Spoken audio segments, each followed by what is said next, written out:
Yeah, well, the best place to start is obviously a reaction to the amazing game against Man United. It must have been a really encouraging and sign for you to see kind of the players be able to perform like that against a team that are obviously battling for that WSL title. Yeah, incredibly pleased with the performance. I think we know that that's a new standard for us. We changed a little bit about our formation and how we wanted to press them and make sure that we were more effective in higher pressure on the ball. And I think they executed it brilliantly. I've not had a lot of time in with the players as of yet, just coming off the back of the international window. So to see the tactical content that they were able to execute so easily, and then really what I was most pleased was with the attitude and the application in the match. I think how we respond to the goals and how we respond to key moments in the match is really going to propel us forward.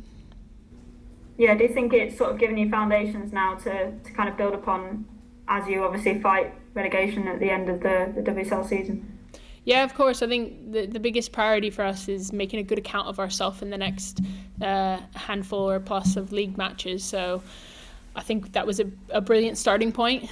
There's a lot to take away from, like I said, the attitude, the resilience of the performance, and knowing that we can go toe-to-toe with them and really get better pressure on the ball and create some good quality opportunities off the back of that as well. Yeah, and you've already had some highs and obviously some lows sort of within the first week. I can imagine it's probably been a bit of a roller coaster week, but are you expecting more of that to come over the next couple of weeks? Yeah, of course. I think there's a lot to onboard and understand. My priorities were really over the last few days, both with staff and players, to just get as good of an understanding as I could about where we're currently at. So I know what adjustments need to be made, what processes we can implement, but most importantly within building our identity and building our standard of play. Yeah, and just finally from me, just a word on team news, if you can. Is there any players that picked up knots from the other day or anyone that might be coming back for this weekend? Yeah, I think we had a pretty full squad. Obviously, a couple new faces back in the squad, like Deki Diana, who's been injured. She didn't obviously feature, but was in the squad. So all things considering, quite healthy coming off the back of that match and look to be in a good position for the week ahead. Nice one. Well, thanks, Vanessa. Best of luck. Thank you. Thanks, Emma. Phil. Hi, Melissa. Hello. How are you, Phil? Yeah, not too bad. I was just looking at the 7 games that you got left in this relegation battle. Did no team in the top 5 left to play, which I guess certainly observers would see as a promising sort of sign. How do you sort of feel about that run of 7 games that you've got left in, and I guess the chances in general of pulling off this survival bid? Yeah, I think obviously we've as a staff looked at the run of games that we have and how we want to manage that, but as a team and a playing squad as a whole, it's game by game. So our full focus is on Everton, making sure that we prepare accordingly, that bodies are recovered from the weekend and the travel, and that we get as much preparation as possible, both in the analysis room and on the pitch, to put ourselves in a good position to go into Wednesday. And a lot of that goes into building off of the strengths that we saw in the match and building our identity through that. I guess that means as well then, at this stage, you probably wouldn't be putting too much emphasis on this final game against Leicester, which I think some people will be looking at and can't help but feel like, well, that could be a sort of final showdown.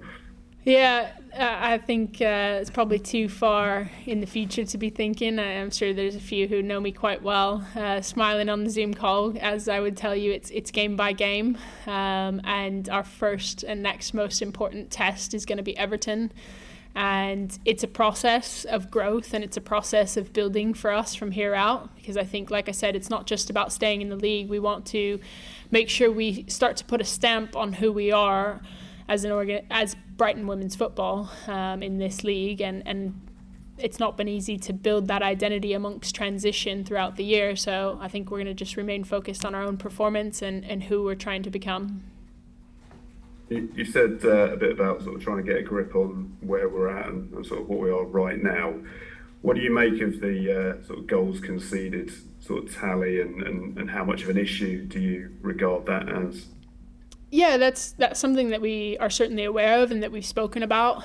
And a lot of the conversation has been, what are the behaviours, what are the standards, what is the identity that's going to make us incredibly difficult to beat? And despite conceding 3 against Manchester United, we conceded 4 against them previously. So that is a small victory. And, we've not gone away to their place and put 2 goals in the back of the net as well. So I think in terms of being difficult to beat, there's a lot of behaviours within that performance that we can certainly take and emulate and recreate and build on going into the Wednesday match. That's great. Cheers. Thanks, Phil. Dan. Hey Mel, hope you're well. Hi Dan.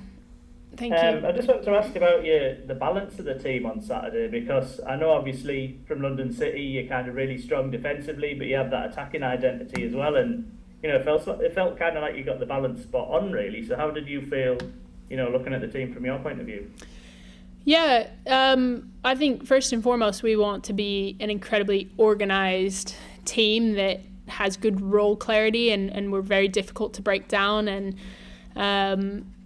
I think we spent very little time on the attacking side of it, having so few days to train and prepare going into this match. We really just looked at transition moments, and I think we were really good under pressure to play out in some 1 and 2 touch combinations. But then equally, when we had a bit more time on the ball, I think there's a lot to build in terms of decision making, quality of the ball that we play, entry passes, and where we turn over the ball as well. I think we put ourselves in some precarious positions in defending transition. So yeah, a lot to do, a lot to work on, but certainly a lot to take away from the match.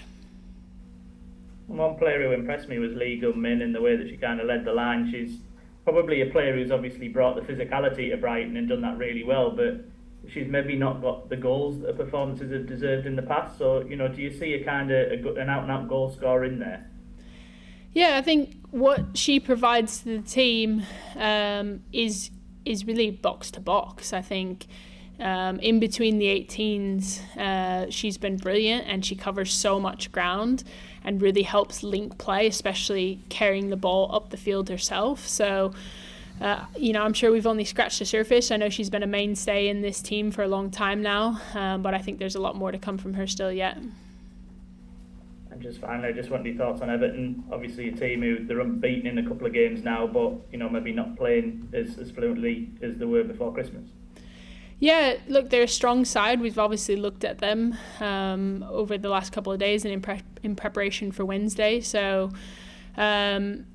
they're very well organised, they're very disciplined in their system, they maintain possession exceptionally well, so there'll be things that we'll have to combat within that, but like I said, it's all going to be about us and putting our own stamp on the game and really starting to develop who we are in and out of possession.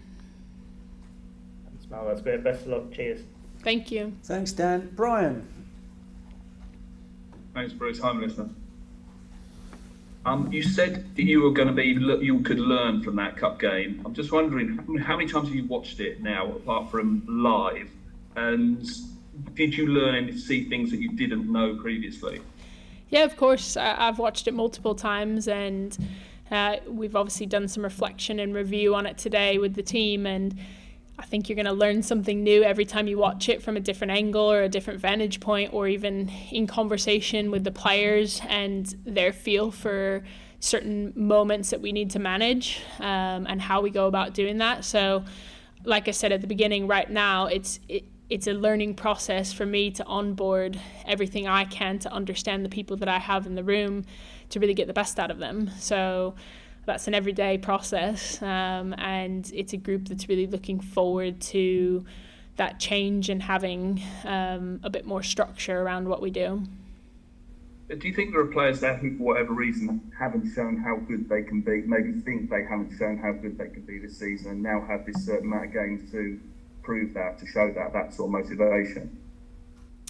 Yeah, absolutely. I think something that's really important to me is that I help provide stability to both staff and players. It's not easy to operate amidst change, and there will still be some changes, obviously, with myself coming in the direction that I'd like to see things move, but I also want to provide stability and inspire a bit of confidence in the group, because the quality is there. We've had a lot of really positive performances in past, and now it's just making sure that we're savvy enough in really key moments of the game to be able to manage them. You look at, obviously, the goal conceded late in the game. There's opportunities for us to potentially see that ball out of bounds and prevent the goal from coming. Obviously, when Robbo went down, Katie Robinson went down, and yeah, these are all learnings that we'll take into the next match and better prepare ourselves.